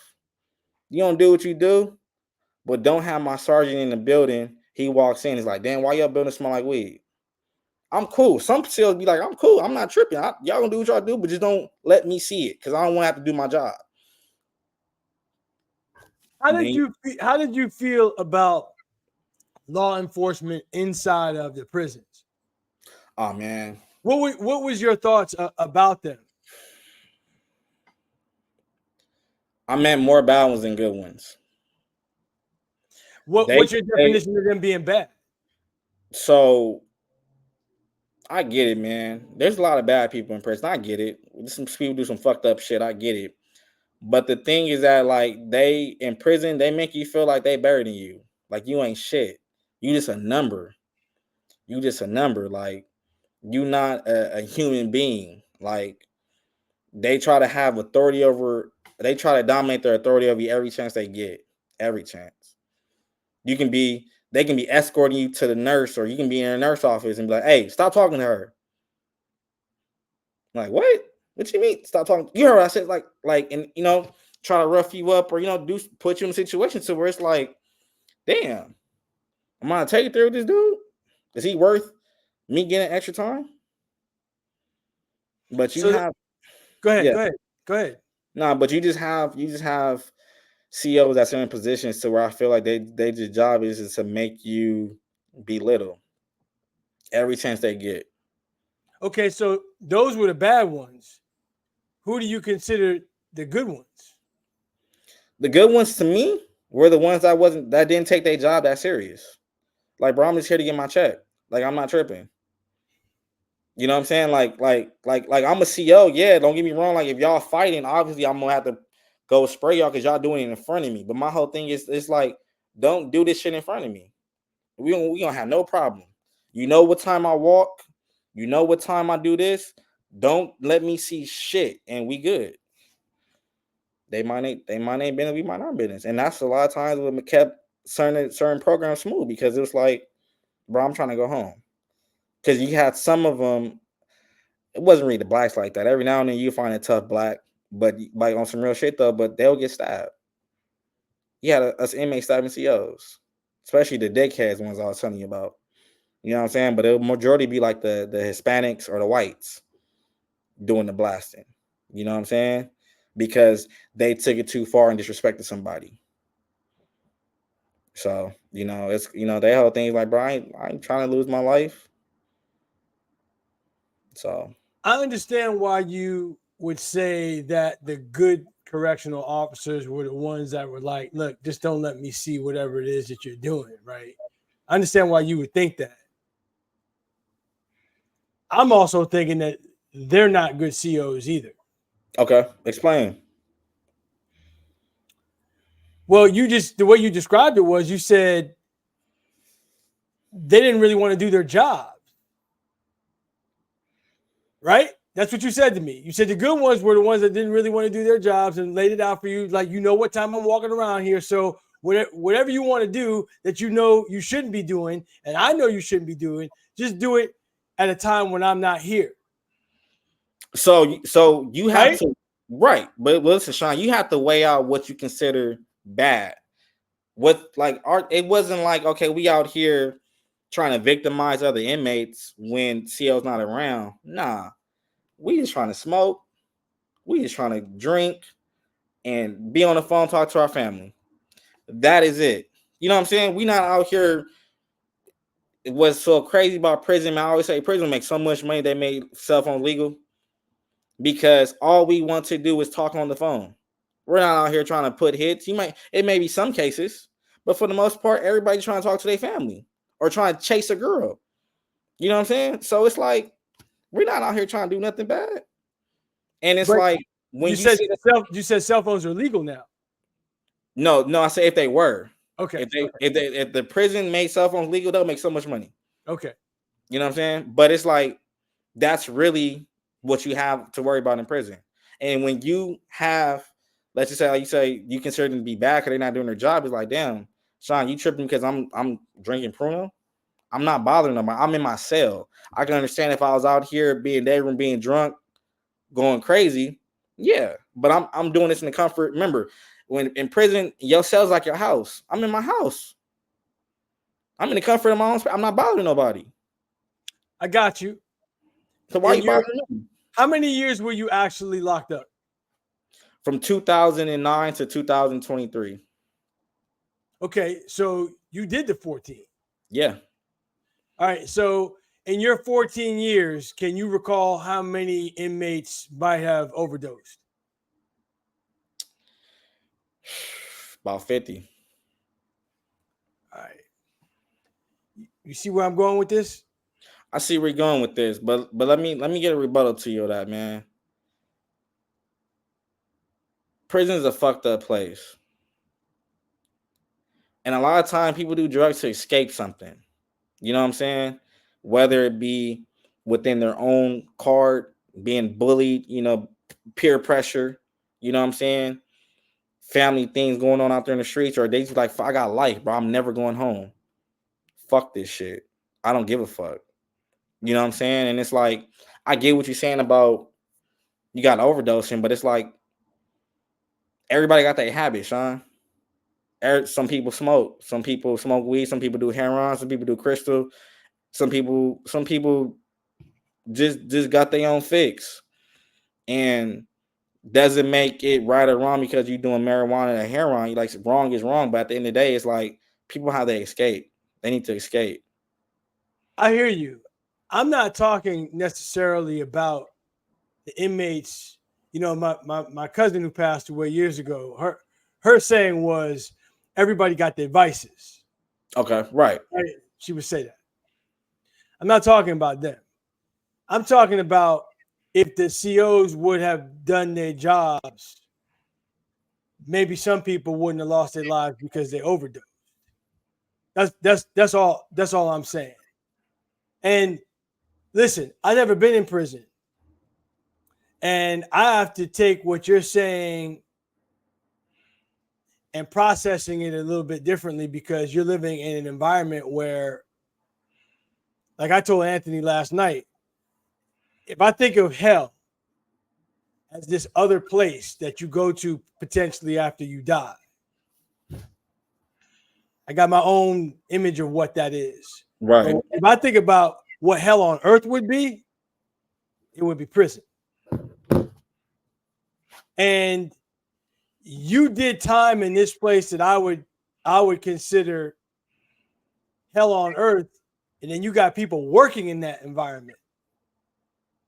and you got to change.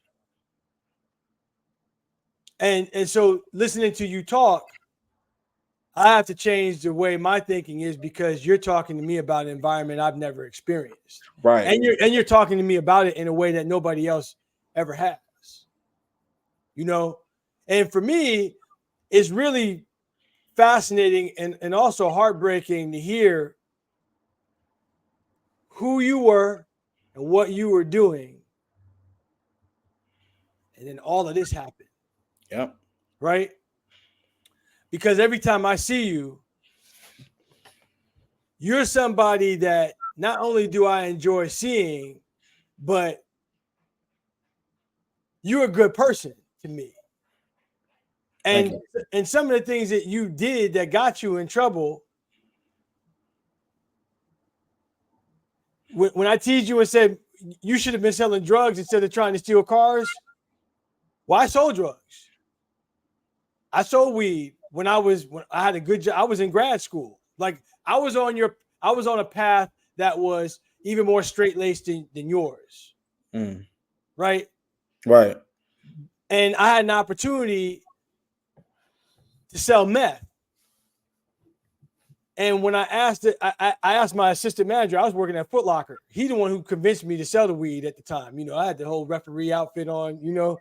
And I didn't know I was gonna have to wear that because Foot Locker told me I was going into a management training program. I had a college degree. So I'm like, I'm not gonna be selling those shoes. I have a college degree. They said, well, we're gonna have you in a management training program. I said, great. You know what that was? Selling shoes. You know, you're selling shoes. I'm dressed like a referee going into Foot Locker selling shoes. And I'm like, that wasn't gonna last. I wasn't gonna last long doing that. And my assistant manager was like, yo, man, I can show you how to make some extra money. Well, how's that? Right. I teach you how to sell this weed. Hell no, I ain't selling no weed. I have a college degree from one of the best schools in the country, and you gonna have me out here selling some weed? Nah. Yeah, like nah, man. Nah, man. But I moved out here in 1990. Okay. And there was a recession in 1990. So whatever job you had, it wasn't paying anything. Exactly. So I got to the point where I needed more money. And I was going to humble myself with a college degree. There was a help wanted sign at Burger King. And they didn't hire me. And that was a slap in the face to me. A couple of my friends said, well, what did you put on your application? Did you put that you went to college? I said, yeah. You were overqualified. That's why they didn't hire you. I said, I'm not buying that, man. I was qualified enough to flip burgers. Right. I also tried to apply for a job at 7-Eleven. And when I did not get those two jobs, I called up my assistant manager. I'm like, yo, man, come over here and show me how to sell this shit. Yeah, let's do this. And at that time, I think you'd have been like the first black person I seen at a 7-Eleven. If you would have got the job. I was trying to get up in there. I was trying to do it the right way because I was not the only thing I had done up to that point that I could have gotten in trouble for was breaking into a car like you, but it wasn't to steal the car. It was to steal a radar detector. Right? Me and two of my friends from high school, we had seen this. I think I might have seen it. I saw this car parked on the street in a residential neighborhood, all white neighborhood, by the way. Okay. And I was like, yo, I got the car. The radar detector's on the dash. Left the house at like 1:00 in the morning, dressed in black. I was the lookout. My boy broke the window. My other boy reached in, and we did all of this. And I think I might have got $25 when we sold it at school, brought it back to high school. I did all this over $25 to get $25. Man, I don't even remember how much money I got. It wasn't worth it, right? It wasn't worth what could have happened. So when I listen to you talk, I always try to put myself in other people's shoes. I can't judge anybody because I've done stuff worse than steal a radar detector and sell some weed. You know, and like you, I love the girls. Yeah. You know, but there was something inside of me based on who was around me that I wasn't going to take it to the point of I'm a steal a car. And you didn't have that. And if you would have had just a little of that, I don't think you would have stolen the car. Nah. I don't think you would have pushed somebody over and took the keys of their car and got in the car and drove away, because that's not you. Yeah, exactly. It was you for a moment in time, but that's not the Vance that I know now and the Vance that you described up until that point. Yeah, it's funny because people who heard, like, there's a lot of people from my from school and my childhood, man, and my friends and shit. They be like, "Damn, you went to jail? Like, that's crazy. Like, I never would have thought that you would have been in jail." And it's funny because I always tell you, like, man, like, I'm not a bad person. I just made a mistake. You know what I'm saying? I just made a Bad mistake. decisions, That's bad, it. Like, bad decisions, and I've made bad decisions, and I did not get caught. So for those of you that got caught, how am I going to looking down on you, where I was fortunate enough to not get caught, not smarter than you, just fortunate enough to not get caught. And when I I started selling weed, and I used the money to pay utilities. I wasn't right, buying. I wasn't fly.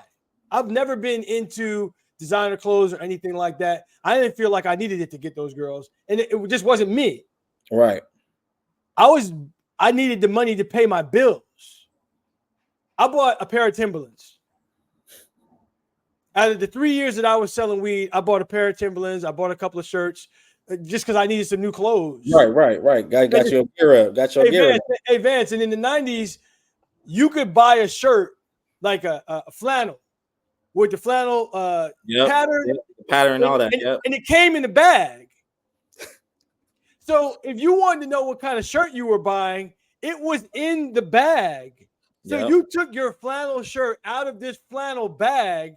Like, how expensive could that be? Exactly. You know what I'm Exactly. saying? Yeah. So then my assistant manager came back to me and asked me, "Oh, you want to make some more money and faster?" I said, "Yeah." What? He said meth. No, he said crystal. Okay. I didn't know what crystal was. That's how much of a square I was. I said, "What is that?" He said, my brother, Detroit, he sends it to me. He said, "Only problem is you get caught selling crystal, it's a felony." I'm out on that. I'm not doing that. Yeah. You knew Grand Theft Auto was a felony, or you didn't even think about it that way? I didn't even think about it that way, to be honest with you. I didn't think about it at all because at the time, I just the way my thought process was, it was like, my problem is so big, I gotta fix it now. You know what I'm saying? And it was like me doing the decision that I made to the first place to steal the car. It shows you how easily influenced I was back then. It shows you the weakness of me not having a role model, because the first sign of a male attention that I received, as far as me feeling like someone was showing me, actually teaching me something, right? Because he was teaching me how to make some money. You know what I'm saying? It wasn't like he was my homeboy and we chopping up. Nah, he was teaching me something. And I gravitated towards that, because deep down, and this is, mind you, this is all, self growth. Like, where I'm at today, I'm aware of who I am. I've learned who Vance is and what I like, what I dislike. You know what I'm saying? But back then, I can honestly say that I was vulnerable because I really wanted someone I can look up to. I really wanted to feel like I belonged to something. You know what I'm saying? And when he was teaching me how to steal a car, it was like, okay, he's teaching me how to survive and make some fast money. Not knowing that that was a sign right there when I got caught that, nah, bro, that's not you. This is the path I have for you. What God was trying to have for me. Because at the time, I was going to school to be an electrician. I was going to school to be an electrician, and it's funny because I get locked up. I got locked up May 3rd. I mean, February 3rd. Class car started for me for electrician school February 7th. You know what I'm saying? So it's like that wasn't the path for me. God had other plans for me, but because of me being so headstrong and such a hard head, that he had to teach me. And one thing I want to bring back up, going back to my mom, like by me saying, by she was being heavily in the church. She was a Christian lady. She was such a Christian lady to where she would embarrass me. You know what I'm saying? What I mean by that is, she received good news or something happened, she'd be, no matter where she at, we can be in the middle of the store, in the middle of the street, thank you Jesus, clapping her hands. And that right there I used to be embarrassed by my mom because her faith was so strong. And me and her used to butt heads behind her faith. And not saying like, like I'm not a believer. It just I be feel like, man, you extra. You know what I'm saying? But as I get older and I sit back and reflect, man, it's like I really value and appreciate the things that my mom was trying to teach me. Just back then, it's just I wasn't able to soak it in. It's like I wasn't ready. But now, as I'm out here living life, man, and I have opportunity to get back to it, I'm trusting the process. You know what I'm saying? Like I'm trusting the process. Since I came home, man, I've accomplished so many different things. You know what I'm saying? Hit the ground running. Got brand new car, my own place. You know what I'm saying? I got me a career going on right now. So it's like I'm doing a lot to where I feel like people who been stagnant in the 14 years that I've been gone, I'm passing them by. And I'm not saying that to throw any shot or judge at people. It's just that it's like I'm awakened now. You know what I'm saying? Like I have 14 years to sit up in there and to think. I have 14 years to sit up there to plot and plan out my life and really grow into the person that I know that my mom wanted me to be. So just everything I do now and just what I do in general, is just I try to be an example for people who've been in my shoes and feel like they can't do it. You can do it because I'm out here doing it. The thing is, you gotta trust the process. Like they say, you can't build a city overnight. You know what I'm saying? So it's like you gotta continue to put one foot in front of the other, and before you know it, man, you're gonna be where you want to be. I So can tell your you that. your last year in prison, what was the plan that you came up with for the day that you got out? What were you going to do? So the way I planned my release all the time I was in there didn't happen the way I thought it was going to be. So I ended up getting paroled to a halfway house through the called the MCRP program in the California prison. Basically, when you have about 32 months, well at the time it was 24, but now they expanded to 32. When you have 32 months left of your prison time, you can submit a request to do the rest of your time in a CDCR setting that's based around California. They have three in Los Angeles. They have one downtown by USC. They have one over there by Echo Park, and the third one's in Long Beach. What does So CDCR stand for? California correctional California Department of Rehabilitation. Okay. So Correction and rehabilitation. Okay. correction and rehabilitation, yes. So as I just applied. I said, fuck it, we'll see. Because my release date was December 2023. I applied for this in February of 2022. I got denied. I got denied in February 2022 because I had a write up for a phone. And the warden, he was like, because every year in prison you have a review, right? And your review date is the day that you come into reception. So mine was happened to be February, the same the same time I called my case. So every February I have a review. So at this time he denied me. And basically my next time with me trying to do this again would be next year, February 2023. So I spoke up for myself. I said, excuse me, sir. I said, if you don't mind, I think if is it possible I can get a 6 months review? You know, like I'm really trying to go home. I spoke up for myself. I was nervous, probably talking over my words, being a little long winded, but he looked at me. He's like, you know what? I give you 6 months. And I looked at my counselor and I looked at him because my counselor, to me, to a counselor in prison reminds me of a PO. I'm not a PO, public defender. And the reason why I say that because When you go into the reviews in front of the warden, you're trying to get a transfer. You're trying to, I'm trying to go to Lancaster. I'm trying to be closer home because they send you all over the place. So when you be in there, you trying to move, you trying to monopolize your tour, you trying to do your best time as comfortable as possible. So a lot of times they be in there not really trying to advocate for you. They be like, I don't think he's going to do that. I don't know. Hey, I talked to him, and you don't even know if he talked to him or not. But you're just going off of what he tells you. So at the time when I was asking him to apply, he was already looking at my case like, nah, bro, like I don't think that you'll qualify. But I said, can you do it anyway, please? Even though you say I don't think so. He's like, all right. So when I was able to advocate for myself and get that 6-month review, when I came back in August, I went and talked to them, apply and everything. They approved me. I was so shocked. I'm like, what? They're like, yeah, you're approved. We're going to send you to the halfway house and do the rest of your time. So at this time, it's still kind of like not necessarily COVID, but it's kind of slow.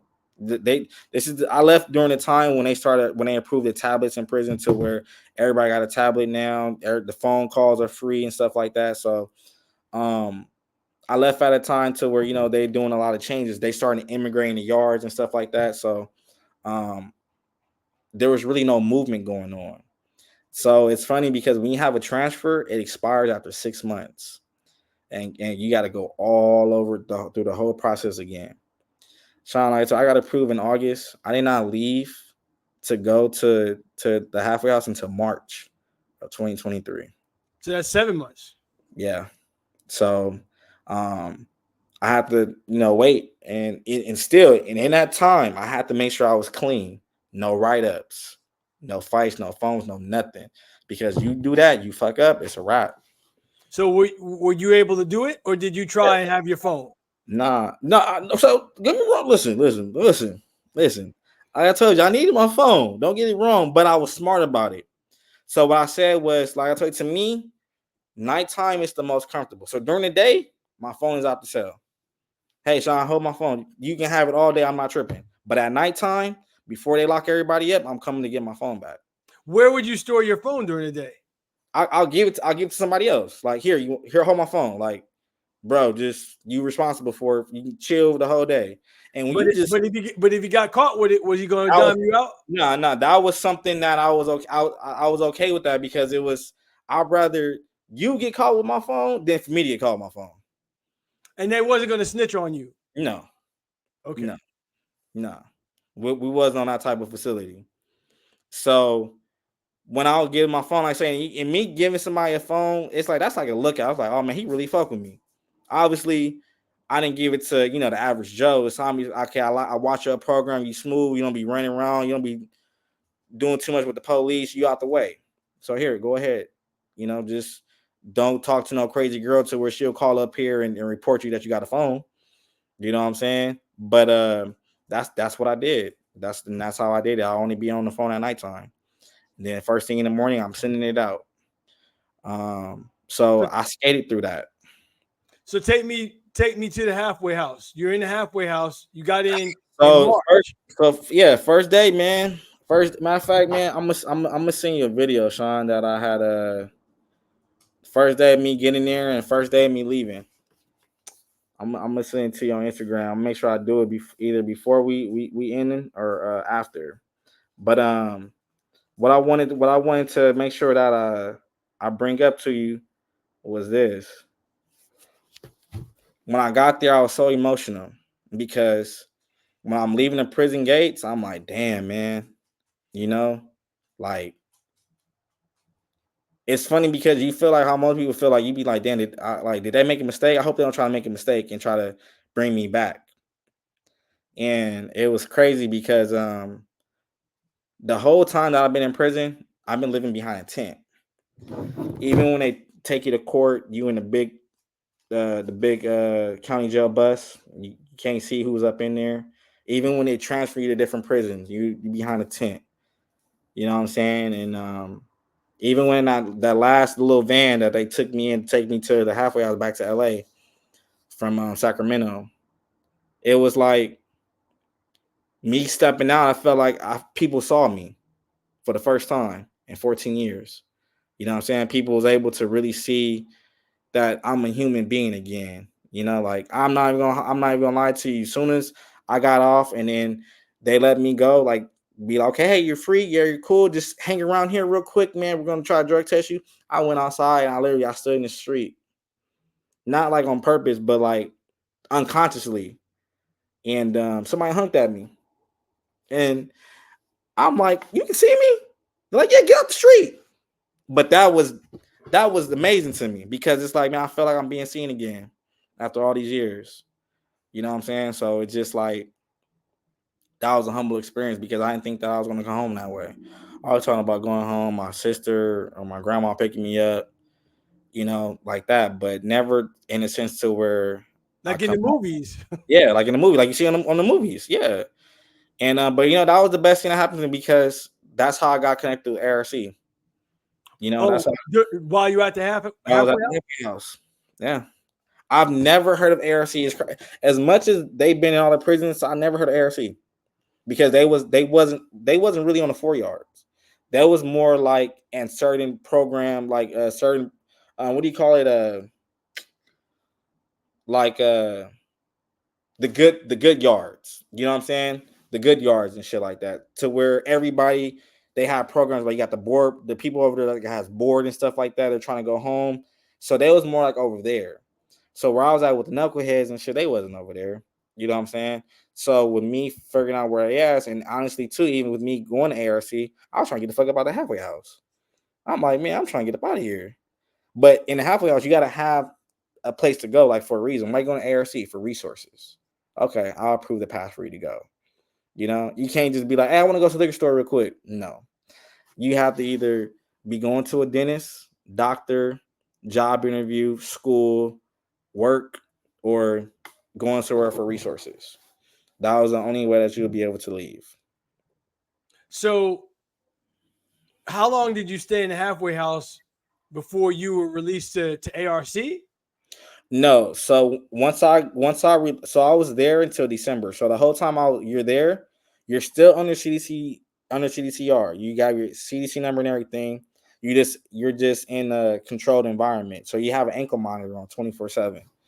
But you pretty much you free. And I started off going to ARC every day. Once I went there, man, I started going there every day. It was like the kicking spot until one day someone was like, why don't you apply for an intern at the front desk? I applied for the intern, got the job, did that for 2 months until I got promoted to event coordinator working with Anthony. And been there ever since, man. And it's like I tell people, like, when I do orientation, people come in, I'd be like, bro, I was sitting right there with you. How long have you been out? So I've been out from February till I got my job, July. I mean, from March to July. Tell me the years. Oh, you got out in 2023. Yeah, I got out in 2023. Parole to the halfway house. I got released from the halfway house in December of 2023, and it will be 1 year in December that I've been fully home. So when did we meet? Because I feel like I've known you for over a year. We met at the first Game Changer that was live, that was televised. That was the first time we met, at that first Game Changers where we when we were at the King's headquarters? At the King's headquarters. That's the first day that we met. First day that we met. Are you sure? Positive. You know, it's kind of coming back to me is interesting because I still want to get back to, you said you had 14 years and you were thinking and you were plotting and you were trying to figure out what you wanted to do. I want to get back to that, but yeah. You also, this year, we had a game changer training in Carson, and you brought a cat with you, and you had kind of whispered to me, and you said, he's fresh. No one ever told me that about you, and I would have never known that you had just gotten out of prison. Never would have known. because that wasn't filmed live, Right. right? But that piece came out in December, and I want to say that the event was in November, around the time it was around this time last year, for real. Exactly. Yep. Right. So you're telling me that you had just gotten out of the halfway house at that point in time. Yep. Just got out. And yet you did an interview for television, and I mean, there was no way that anybody would have known that you had just gotten out of prison, the way you carry yourself, the way you talk, the way you present yourself. Right. And I'm drawn to positivity. I am repelled by garbage and drama. And just so you know, I spent time working with kids that it wasn't a halfway house. It was a court mandated 21-day kind of dry out situation. Okay. You need to give this person 21 days to get their minds right. Right. And a lot of them, it took more than 21 days. I don't have to tell you that, right? Yeah. So I would show up to work at like 4:00. Okay. And my shift would end at midnight. And so my job was to drive this group of kids to their AA meeting or right, or whatever they were doing. Right, whatever they had going on, yeah. Right. And I'm telling you, these were all juveniles, by the way. Okay. So same similar thing. And a lot of the kids, I'm gonna say, I was cool with them, but there was one or two where I was like, bro, you ain't gonna make it. You doing dumb stuff, man. No. You're not gonna make it in life. Oh, I see what you're saying. You're not gonna make it unless something dramatic happens to you. Your energy and the way you are and where you got going, like I don't see any ray of light for you. I didn't say this to them. Yeah, but you thinking in your head like, man, this ain't it. Exactly. And there's other people. It's like, okay, you all got in trouble. You all done stuff. I see you got hope. Yeah. Unless something happens to you, bro. And it's hard for me to see that when you're so young. Yeah. Okay, so even though the way you got out wasn't how you planned to get out, what was your plan once you got out? So here's the thing I tell people, man. Like my experience now is like, it's easy to sit here and say what you're going to do, because that's how easy it said. I sit there and said I was going to open my own business, get into trucking, buy my own truck, hit the road, make a lot of money. And when I went to the program, I didn't want to get a job, because I'm like, I don't need to get a job. Like I came home with money, and it's like I wasn't finna get a job like just making $18 an hour. Like I'm like, still, again, even though I'm older, some things are still not gonna change. Like I'm too cool to be flipping burgers. You know what I'm saying? Like I want more for myself. So at the time, me being there, I'm like, I'm just gonna write out this 9 months and just figure shit out. If I was gonna go to Santa Monica College before I even went to ARC. And just take a class and just, like I say, kill time. I was 9 months. So when I went there, and that's when things started shifting, and I'm like, damn, okay, I'm starting to see this could be something good right here. And what I liked about ARC was, with me getting my first job, it made me feel like I was somebody again. Allowing me to be in a presence to where me being able to give back. So with just how much, like how you said, you saw the things in me with the little time that you was around me, I feel like the company saw it in me as well. And that's why I got the promotion and was able to kind of succeed a little faster than others, And once I saw that, man, it was like, okay, I can see I can do something with this, And And I just like say the thing about it, like say I work there, but I'm not. I'm constantly doing other things. You know what I'm saying? Like I'm steadily trying to continue elevating. You know, whether it's career wise, whether it's relationships. You know what I'm saying? Just being a better human being overall. Because I understand that when you have weakness, man, you have a flaw in you, man, and you're not able to really like tend to it, you can get preyed on. And that's what my lesson was with me saying that with me lacking the things I liked in my life, I allowed certain type of energy to gravitate towards me. And I jumped on it and it caused me bad opportunities. But now as I'm older and I'm living life and I got good vibe, good energy, I got good energy gravitating towards me. You know what I'm saying? I'm jumping on those opportunities and it's elevated me in life. You know, so got the good and the bad. You know, like I tell people all the time, man, I didn't get here overnight. I didn't get here overnight. It's You 14 30, years, you 33? 33. Let me tell you something. I'm 56. You could be my kid. Yeah. And I know people my age and older than me that still are drawn to things and people that are not good for them. Yeah. So if you gotten to the point at 33 years old where you're like, you know what, I gravitate more toward this now. Right. And I'm more interested in being around things and people that are good for me instead of bad for me. If you found that at 33, I'm trying to tell you, you're doing better than a lot of people. They still choosing the same types of dudes, Yeah. still choosing the same types of babes that Um, aren't good for you. You haven't figured it out yet. You're still attracted to things that aren't good for you. So tell me what you're doing now. Anthony told me you got some good news to share with me. yeah, man. I just recently had a baby. Congrats, bro. Thank you, Congrats. man. Congrats. Girl or boy? Boy, his name Chance. Who named him? I did. Why'd you name your son Chance? To be honest with you, because I wanted something rhyme with Vance. Okay.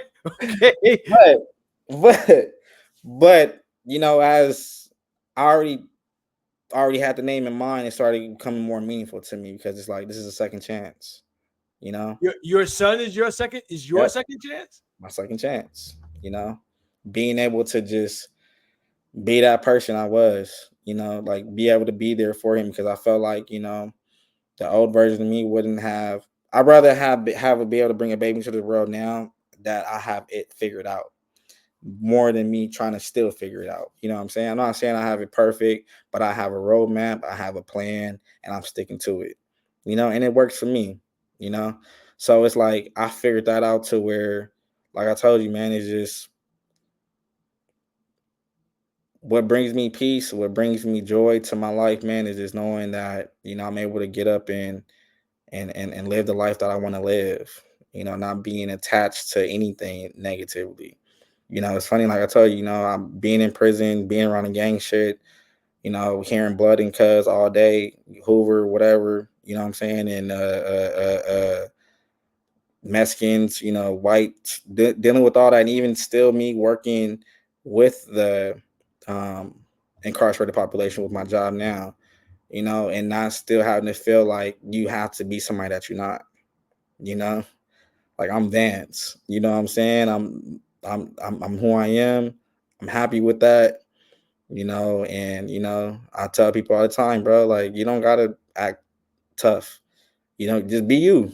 The sooner you be you, the better life will be. And I always tell the kids that when I be dealing with them, especially when they be new, because they always be trying to be extra out.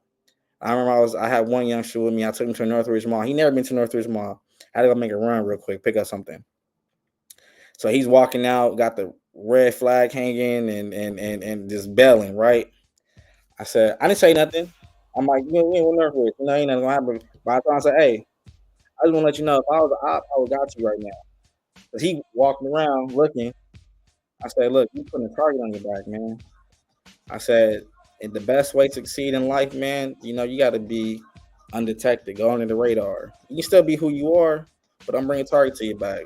Let people figure out who you are. Let it be like Find Wando. You remember Finding Waldo? Yeah. You got all these people. Let somebody try to find you. You know what I'm saying? Don't stick out. And you know, people have their own path they live. I can lead you to the water, but I can't make you drink it, man. And that's my 2 cents. I hear that. Hey, so listen, is there anything that you want to plug? Is there anything you want to share with our viewers in terms of things that you're doing, website? If you want to direct some people to check out what you're doing, is there anything you have? Nah, you know, my main thing, you know, I just try to promote people. Like I tell man, you can do it. You know, you're looking for a career, you're looking for something to do. I got career opportunities, man. You know, hit me up. You know, go to my Instagram. You know what I'm saying? And holler at me, man. I'm trying to put people on. I'm not in a position just to keep it held hostage. I want to help you just like, you know, someone helped me out. Okay, so what's your Instagram handle? My Instagram handle is, matter of fact, look at it. Bulletproof Diaries. Bulletproof Diaries, all one word. Bulletproof_diaries. Bulletproof_diaries. Hey, bro. This was a great conversation, man. And the things that you told me about you, you know, I'm surprised, but at the same time, the feeling that I've gotten from you since the moment I met you really makes sense based on where you told me that you come from. Just know I'm here for you. I support everything that you're doing. I think you're a great human being. ARC is they're fortunate to have you, and it sounds like you're fortunate to have come across ARC. You want to give our viewers any information on ARC? There might be some people here that have tapped in that may need ARC in their life. Yeah, man. If you coming home, you've been incarcerated, you know, you trying to figure out life, man. Come to ARC. We got resources, you know, job training to put you as a firefighter. We can put you in working as a producer on the Hollywood sets, being a cameraman and stuff like that. Construction into the union. There's a lot of opportunities, man. So don't feel like you gotta out here tackle the world by yourself. There's money and there's programs and positions for us, just us, incarcerated individuals, man. So you can do it. And I'm living proof of that. Trust the process. That's my life. Hey, Vance, that's great advice. It's from the heart. I can feel it, bro. I want to thank you for taking the time to spend this time with me, man. Of course, man. Of course. And now I'm energized, man. I can't go to sleep. Right. You know, you got me up, man. It's good vibes. It's good vibes. Yeah, let's do this. And I'm gonna tell you what I told Anthony. Yeah. Send more ARC people my way, man. I want to hear their stories. I want people to see them as the human beings that they are. That's what this is about. This is what Cops and Convicts is about. Exactly, man. I love to, and I definitely, what I told you, man, I enjoy it, man. I enjoy it, and every chance I get, man, you make sure you know I'll be there for sure, man.